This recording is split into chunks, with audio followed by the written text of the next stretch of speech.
Jadi saya kira digitalisasi ini wajib hukumnya untuk dilakukan oleh pemerintah Provinsi Jawa Timur. Karena terkadang masyarakat di bawah itu juga bukan karena tidak mau, tapi karena tidak tahu aja. Jadi bukan hanya masyarakat, pemerintahannya juga, pegawai-pegawai kita itu juga udah kadung biasa lah Mbak. Dari dulu mungkin lebih enak gini gitu kan. Paling saya lihat dan saya rasakan memang adalah efisiensi sebenarnya Mbak. Jadi harusnya kerja itu awalnya bisa selesai 5 jam, itu bisa diselesaikan hanya dalam waktu lebih cepat. Ketika pemerintah itu ada pada titik mendapatkan trust dari masyarakat, maka pembangunan ini akan berjalan dengan baik.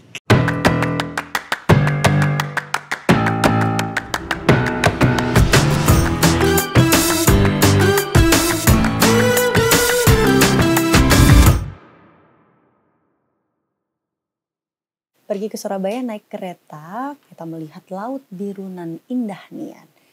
Halo pemirsa, kembali di podcast Suara Jati Tercinta dengan tema membahas PAD di era digital yang penuh peluang dan tantangan.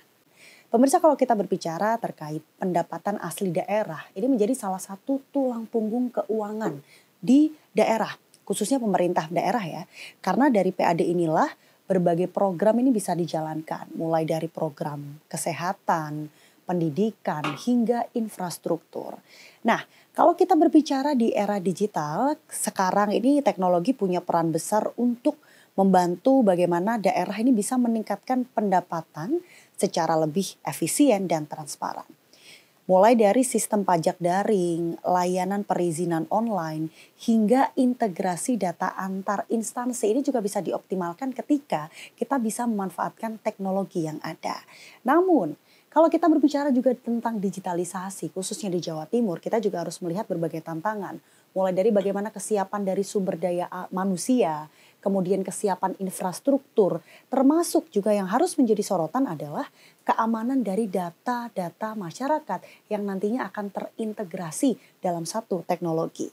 Nah, untuk lebih jelasnya, pemirsa, kali ini kita akan membahas bersama anggota Komisi C DPRD Provinsi Jawa Timur, ada Bapak Muhammad Nasi Askal atau yang akrab disapa Nasi. Assalamualaikum. Assalamualaikum warahmatullahi wabarakatuh. Sehat? Sehat Mbak Bel. Alhamdulillah. Nasi, kita berbicara digitalisasi untuk pendapatan asli daerah. Nah, sebelum ke arah sana, sejauh ini Nasi melihat bagaimana kinerja dari pendapatan asli daerah itu sendiri. Ya, baik. Pertama saya ingin memberikan apresiasi ya pada pemerintah Provinsi Jawa Timur yang dalam setiap tahunnya tetap fokus untuk bagaimana bisa mengoptimalkan pendapatan, dan meskipun hari ini kita juga dihadapkan dengan berbagai tantangan-tantangan, saya katakan tantangan, termasuk diantaranya ketika ngomong tentang option pajak ya, di mana kalau dulu pajak kendaraan bermotor itu 100% itu Jawa Timur, bukan 100%, pembagiannya itu adalah 60%-nya itu milik Jawa Timur, kemudian 40%, 30%-nya itu milik kabupaten. Nah, hari ini berbalik gitu, jadi lebih besar diambil oleh kabupaten ya, untuk kabupaten. Nah, sehingga ini berimplikasi kepada penurunan PAD ya, penurunan PAD. Tetapi di sisi lain bahwa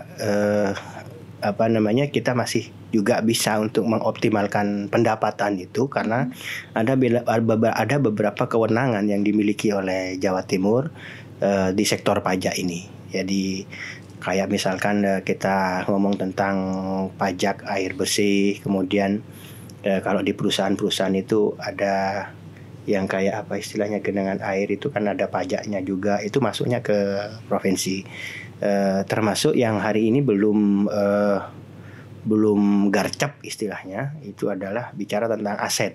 Jadi aset Jawa Timur itu kan masih banyak yang belum dioptimalkan agar bisa menjadi sebuah income, bisa menjadi tambahan PAD kita.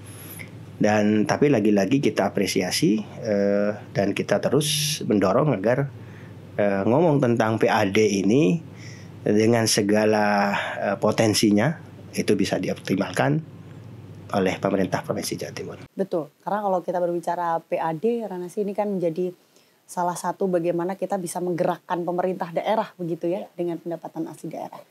Kalau dilihat dari DPRD Provinsi Jatim, Ranasi tadi melihat ada aset-aset yang belum dioptimalkan, itu apa saja?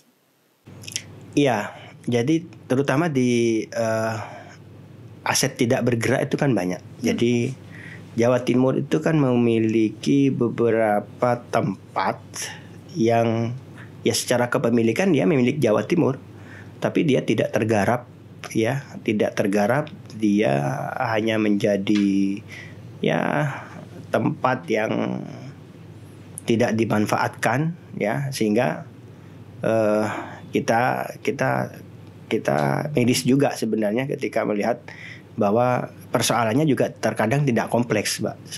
Cukup kompleks persoalannya karena terkadang ada aset milik Jawa Timur itu yang karena terlalu lama dibiarkan sehingga dia kemudian berubah menjadi pemanfaatannya dipakai oleh masyarakat untuk jadi rumah tinggal macam-macam kayak gitu. Itu kan sayang kalau kemudian dibiarkan sehingga yang kayak aset ini memang kita dorong untuk bagaimana pertama itu adalah sertifikasinya. Jadi banyak aset-aset Jawa Timur itu yang belum tersertifikat. Ya, banyak masih aset-aset Jawa Timur yang belum tersertifikat. Dan dalam hal ini ya bidang aset itu Bapenda memang menjadi ujung tombak sebenarnya untuk bagaimana lebih serius lagi memperhatikan masalah aset ini. Oke, berarti ini salah satu evaluasi DPRD Provinsi Jatim bahwa masih ada banyak sekali aset di Provinsi Jawa Timur yang seharusnya bisa dimaksimalkan potensinya. Oke, Ranasi, kita berbicara akhirnya terkait optimalisasi di era saat ini, transformasi digital. Mengapa hal ini menjadi penting? Sangat penting karena dengan digitalisasi hari ini itu akan berimbas kepada efisiensi, ya. Jadi saya bisa membayangkan bagaimana ketika digitalisasi ini bisa dioptimalkan.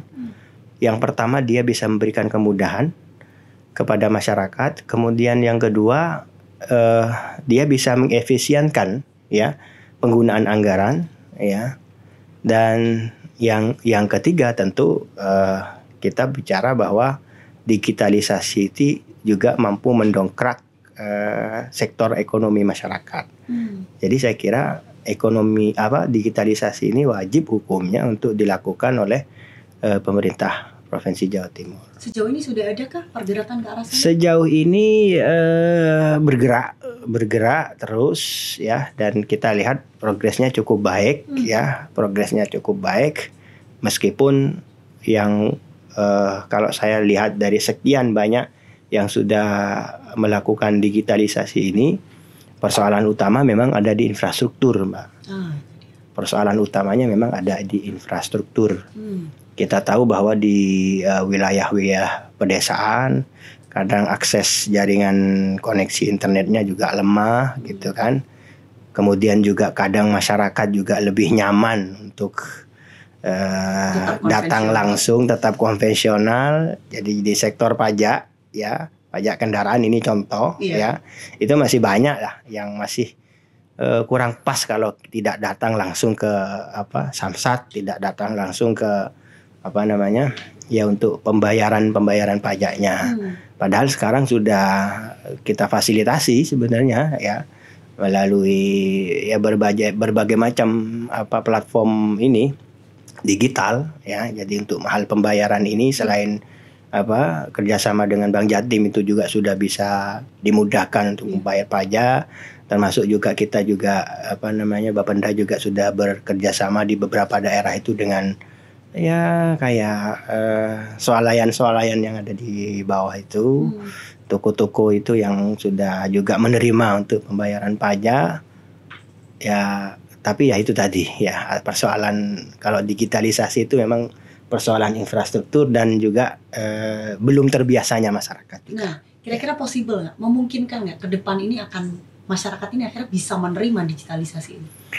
Sangat memungkinkan sebenarnya, sepanjang memang terus ada sosialisasi, sepanjang memang sosialisasi ini terus-menerus dilakukan, ya. Karena terkadang masyarakat di bawah itu juga bukan karena tidak mau, tapi karena tidak tahu aja. Betul. Bukan tidak mau, tapi karena tidak tahu. Ketika disosialisasikan, ketika diberitahukan, loh kok enak, gitu kan, kadang seperti itu. Berarti kalau DPRD menilai sudah masif belum upaya sosialisasi yang dilakukan? Di beberapa wilayah iya, tapi di beberapa wilayah yang lain mungkin masih ya terkendala komunikasi juga ya. Karena kalau ngomong masyarakat di bawah itu kompleks juga, Pak. Kadang makanya kita kan sering memberikan masukan untuk bagaimana sosialisasi itu tidak hanya dilakukan di tingkat birokrasi saja, ya, tapi juga masuklah ke lembaga-lembaga pendidikan, anak-anak sekolah, ya, kemudian kampus-kampus itu disosialisasikan. Termasuk juga kalau di Jawa Timur itu ya keberadaan pesantren, gitu kan, keterlibatan para tokoh ini juga kita sarankan untuk juga bisa menjadi ya semacam upaya untuk masyarakat itu bisa lebih teredukasi seperti itu. Ya, oke. Harus ada penyesuaian lagi-lagi. Penyesuaian. Karena kalau kita lihat masyarakat Jawa Timur ini backgroundnya heterogen sekali ya. Iya. Ada banyak hal-hal yang perlu disesuaikan akhirnya untuk sosialisasi. Nah, Ranasi, sebenarnya kalau Ranasi melihat apa saja sektor penyumbang PAD terbesar di Jawa Timur yang sebenarnya ini sangat potensial ketika dialihkan ke teknologi digital? Ya, yang hari ini yang kita masih melihat itu belum optimal sih, tapi saya rasa kok kayak ini pemerintah ini masih nyaman aja dengan pola-pola lama gitu. Itu ya memang di sektor pajak ini, ya, pajak kendaraan bermotor ini memang hari ini kita melihatnya karena di Jawa Timur itu PAD ya yang cukup besar itu juga salah satunya dari itu. Jadi Jawa Timur itu dengan bisa menarik pajak kendaraan itu angkanya ya terbesar juga akhirnya. Jadi pajak kendaraan itu penyumbang PAD terbesar. Lalu setelah itu kalau nggak salah ya memang kalau BUMD ya itu Bank Jatim. Jadi yang terbesar itu memang hari ini masih di sektor pajak kendaraan ini. Dan setiap kita turun ke ke bawah ya, ke dinas-dinas itu, kita melihat ya tidak semuanya masih memanfaatkan digitalisasi itu. Jadi saya membayangkan kalau kemudian ini semakin dioptimalkan, ya dampaknya tentu PAD-nya akan semakin meningkat. Ya. Tidak ada lagi orang punya alasan untuk gak bayar pajak begitu ya? Iya. Mau ribet lah, mau apa? Nggak ada. Karena udah gampang banget. Udah gampang banget. Ya. Tapi kalau dinilai dari angka prosentase se-Jawa Timur terkait pajak daerah sendiri, sudah berapa besar untuk peralihan ke digitalisasi? Kalau di prosentase ya kita cukup cukup ikut gembira juga ya, karena kalau di prosentase ya di atas 50% lah. Sudah cukup tinggi ya Sudah berarti? cukup tinggi untuk pemanfaatan digitalisasi itu. Meskipun kalau ngomong pajak itu kan sektor pajaknya kan banyak, Jawa Timur ini kan banyak ya.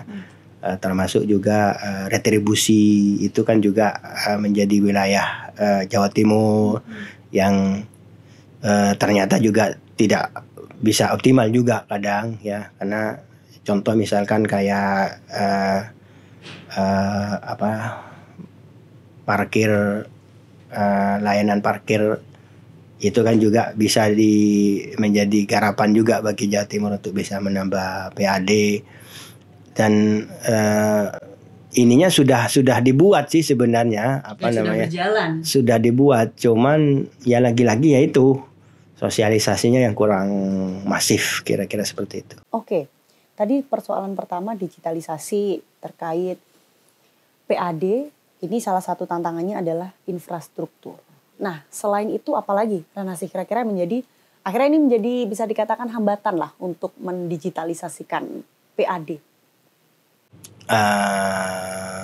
Selain infrastruktur ya, selain infrastruktur memang SDM masyarakat juga yang hari ini juga perlu digenjot ya. Sosialisasi harus terus masif dilakukan sehingga tidak ada lagi istilah bahwa saya lebih nyaman bayar pajak itu langsung misalkan gitu.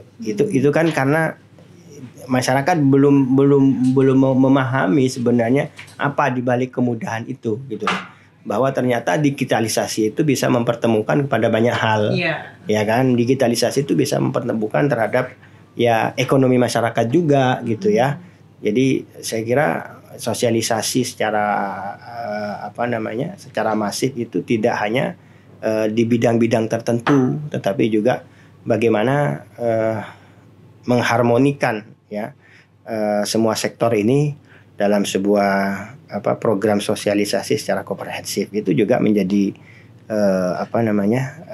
sangat membantu terhadap upaya supaya digitalisasi ini bisa lebih optimal. Tapi tadi Mbak Ranasih kalau nggak salah sempat mention tidak hanya masyarakatnya, tapi pemerintah juga masih nyaman untuk menggunakan metode yang lama.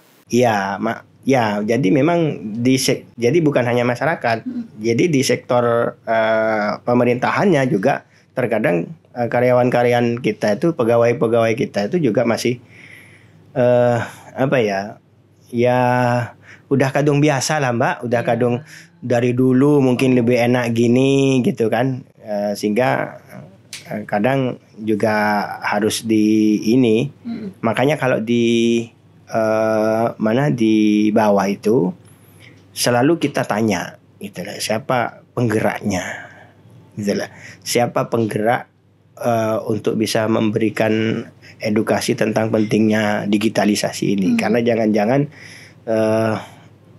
sosialisasi itu dilakukan sementara di internalnya sendiri itu masih belum siap. Ya, belum siap untuk merespon itu gitulah. Jadi kita tahu bahwa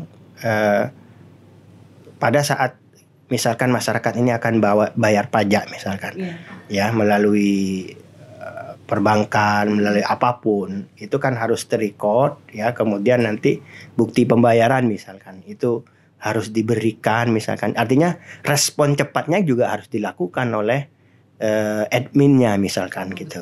Nah, jadi yang kayak gitu itu kan juga kadang kalau di bawah itu kadang ini nambah kerjaan baru gitu kan, kadang gitu ya. Jadi saya kira ya lagi-lagi ya kembali kepada mindset itu. Kalau mindsetnya masih pakai mindset lama ya sulit juga.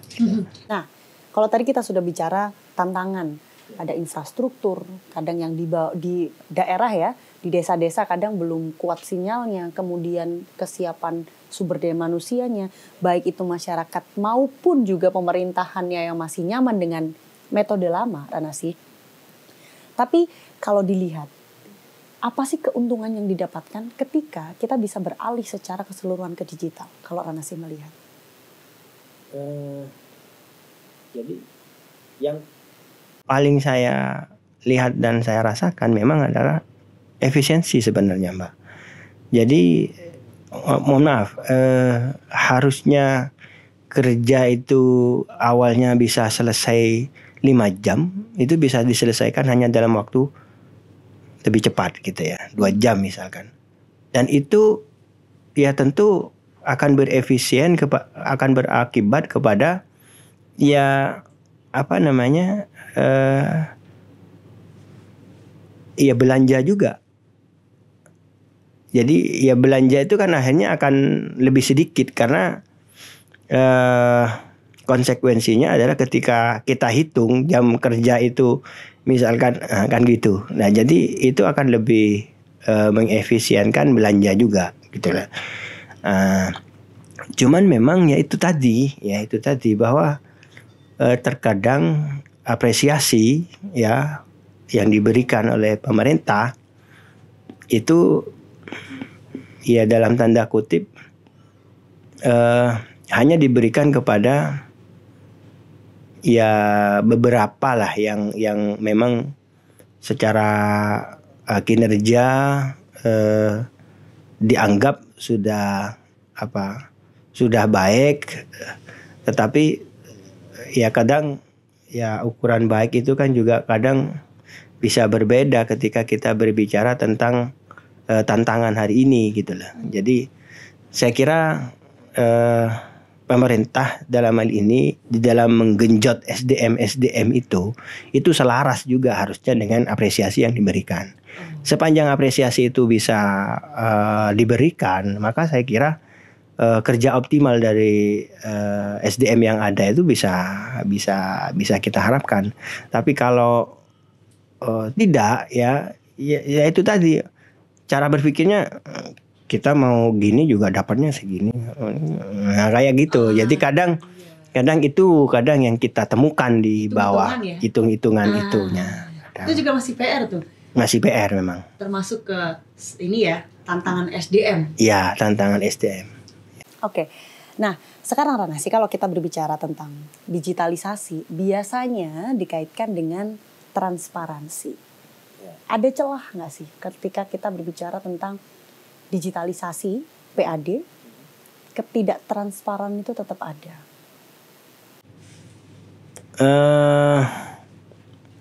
Ya harusnya tidak ada, Mbak. Harusnya tidak ada. Tapi faktanya transparansi itu untuk hal-hal tertentu memang tidak didapatkan, gitu ya. Tidak didapatkan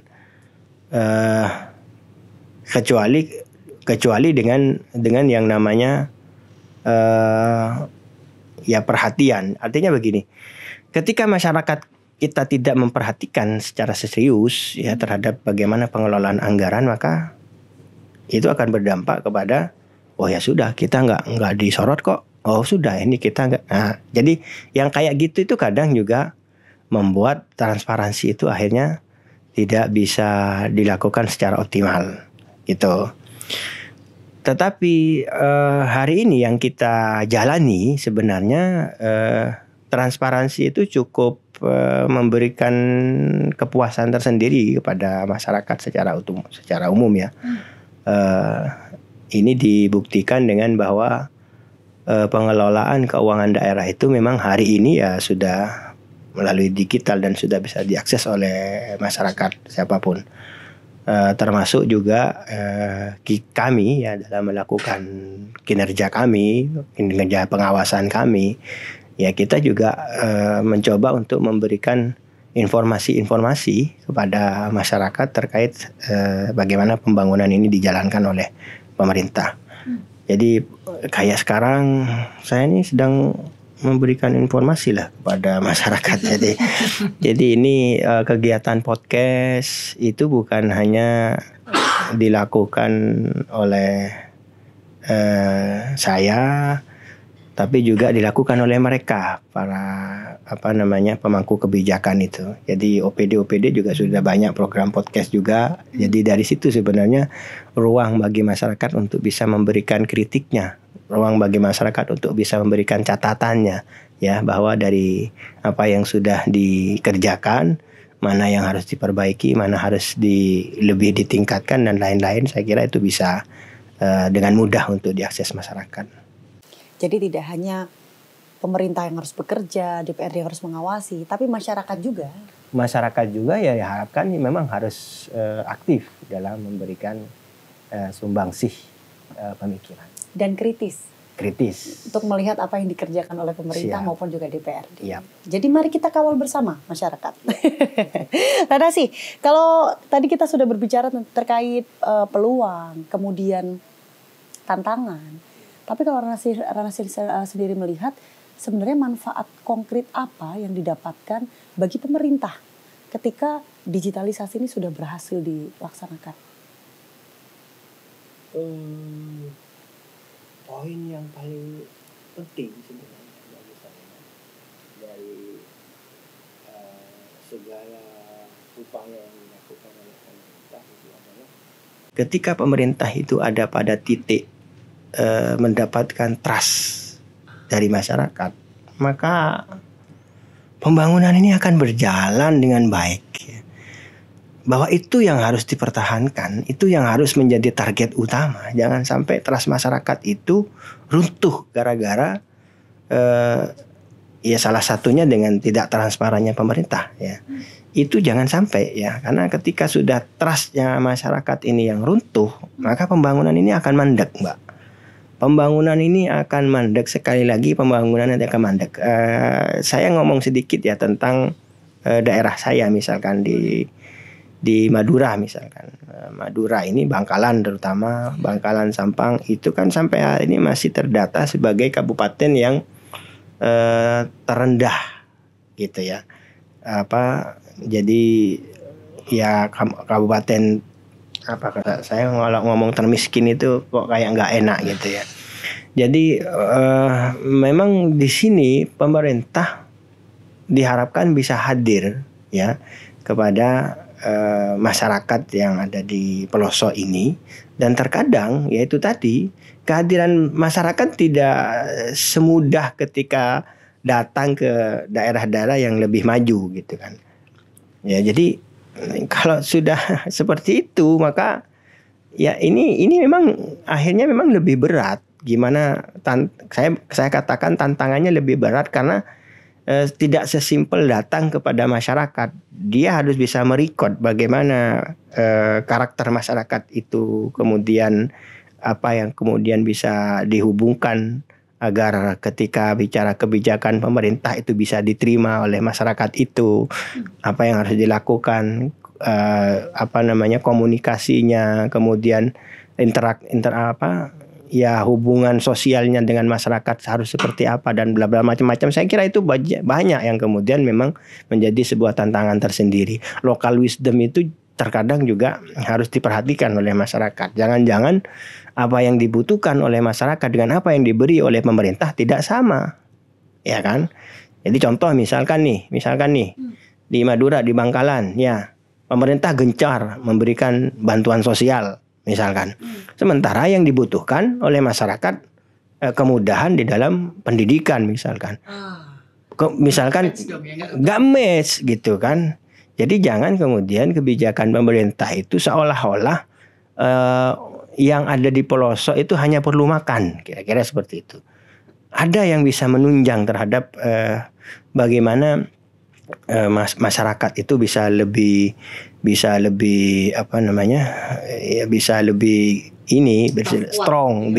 lebih strong ketika misalkan justru ternyata konsumsinya yang harus dibutuhkan bukan perut tapi ini. Nah, konsumsinya yang dibutuhkan itu adalah pendidikan misalkan. Jadi beasiswa itu hari ini sudah seberapa banyak diberikan kepada masyarakat yang ada di pedesaan.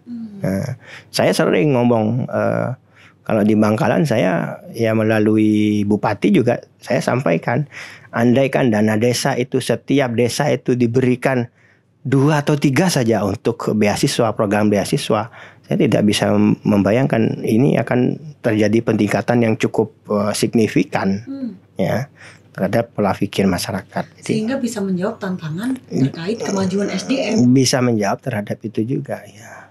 Ternyata ada banyak multiplayer effect ketika kita berbicara simple saja, digitalisasi begitu. Digitalisasi. Ada banyak PR ternyata ya. Banyak. Karena kita ngomongin orang, Mbak.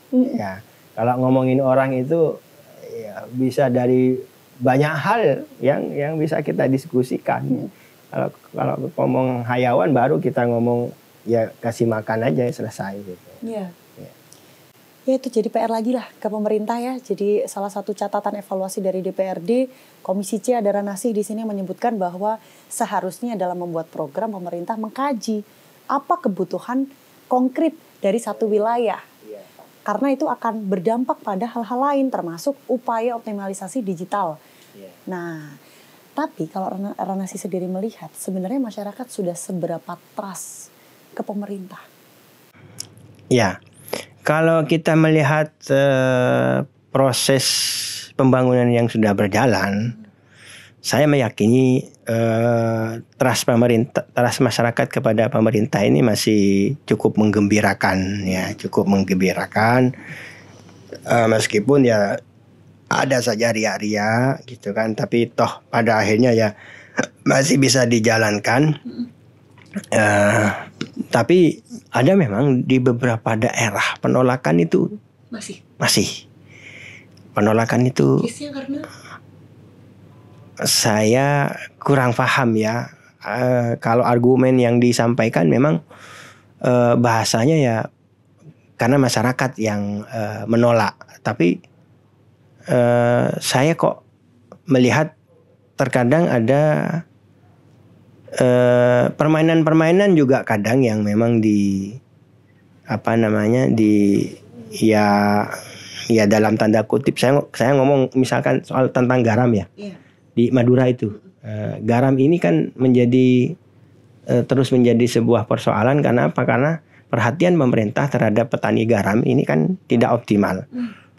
Karena apa? Karena ya di sini ada pengusaha-pengusaha besar mungkin yang bermain entah seperti apa gitu kan, sehingga seolah-olah masyarakat tidak mau untuk dibuat maju kira-kira dengan hasil garam yang dimiliki misalkan.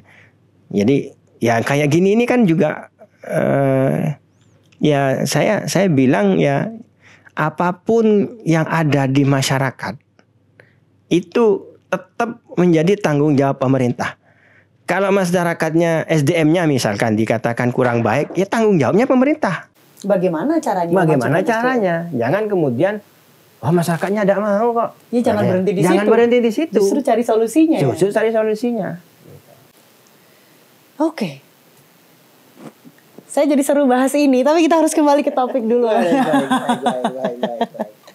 Nah, kalau kita bicara terkait PAD yang didigitalkan, ini salah satu yang menjadi PR atau kajian mendalam adalah data. Nah, apakah ada peluang kebocoran data ketika itu akan dimasukkan kepada digital? Sejauh ini penilaian Ranasi sendiri seperti apa? Sampai hari ini kita melihat masih so far so good ya. Artinya cenderung tidak ada masalah. Tidak pernah kita ketemukan kasus kebocoran data ya, tidak pernah kita ketemukan. Tetapi ya kita tetap mewarning itu. Jangan sampai kemudian ini terjadi kebocoran. Yang pasti bahwa digitalisasi PAD ini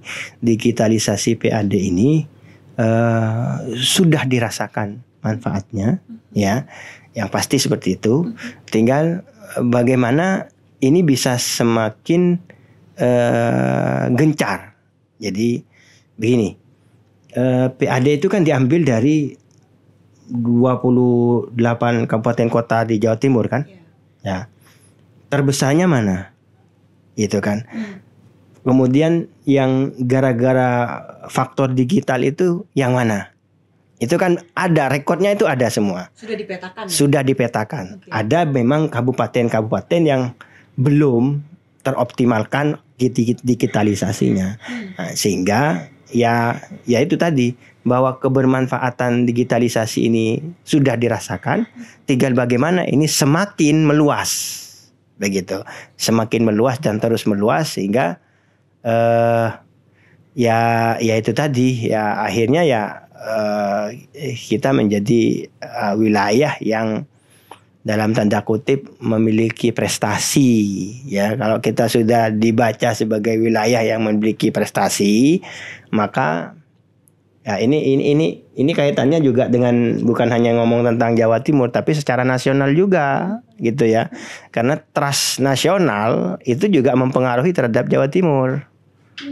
Bagaimana itu penjelasannya? Ya, kita ngomong di sektor investasi misalkan. Ketika Jawa Timur itu memiliki trust nasional, maka investasi itu akan lebih mudah ya untuk kita dapatkan gitu. Apalagi sampai ke internasional. Wah, keren. Amin. Harapan kita bisa jangka panjang ya. Siap. Kalau misalkan masyarakat ini bisa bekerja sama, pemerintah juga bisa membaca bagaimana masyarakatnya. Yeah. Nah, kira-kira usulan strategi jangka panjang seperti apa dari DPRD yang ditawarkan untuk digitalisasi PAD pada pemerintah? Secara umum kita sudah menyampaikan usulan itu ya dalam beberapa pandangan-pandangan umum fraksi, kemudian pendapat fraksi, yang pada intinya adalah kita ingin secara konkret pemerintah itu hari ini tidak lagi diribatkan dengan hal-hal administrasi yang memakan banyak anggaran gitu. Intinya itu. Ya, jadi untuk hal-hal administrasi ini ya kita dorong supaya bisa diefisienkan melalui digitalisasi yang hari ini menjadi PR kita bersama. Bahwa bentuk daripada digitalisasi itu saya kira bisa dengan berbagai inovasi lah, terutama yang berhubungan dengan kemitraan. Jadi pemerintah kita dorong untuk bekerja sama. Jadi perbanyak hubungan kerjasama ya, apakah itu dengan pemerintah provinsi yang lain ya, termasuk juga dengan pihak swasta, terutama sekali kepada para investor. Jadi digitalisasi itu pintu masuk sebenarnya untuk bisa kita mempresentasikan bahwa Jawa Timur siap untuk membangun masyarakat secara menyeluruh. Itu kunci utamanya. Terakhir, pesan dari Ranasih untuk masyarakat maupun pemerintah terkait bagaimana kita menyiapkan Jawa Timur yang siap. Ya, pesannya terus pantau, terus awasi, bersama-sama kita membangun Jawa Timur, bersama-sama kita menatap dengan optimis bahwa istilah Jatim bangkit itu bukan berarti kita bangkit dari keterpurukan, bukan, tetapi kita bangkit dari pola pikir yang lama. Kita bangkit dari mindset yang lama untuk kemudian kita menatap harapan baru Jawa Timur yang lebih baik. Terima kasih banyak Ranasih. Kita catat bersama, mari kita awasi bersama-sama kinerja dari pemerintah, bagaimana pengawasan yang dilakukan oleh DPRD, khususnya Provinsi Jawa Timur, dan mari kita menjadi masyarakat yang kritis. Siap. Tidak hanya menerima, tapi kita juga punya inisiatif. Siap. Terima kasih banyak Ranasih untuk sama-sama sesi podcast kali ini di podcast DPRD Provinsi Jawa Timur. Semoga banyak manfaat yang didapatkan oleh masyarakat dan bisa banyak catatan yang diterima oleh pemerintah. Saya Belinda Firda, mewakili seluruh kru yang bertugas, mengucapkan terima kasih dan sampai jumpa di episode selanjutnya.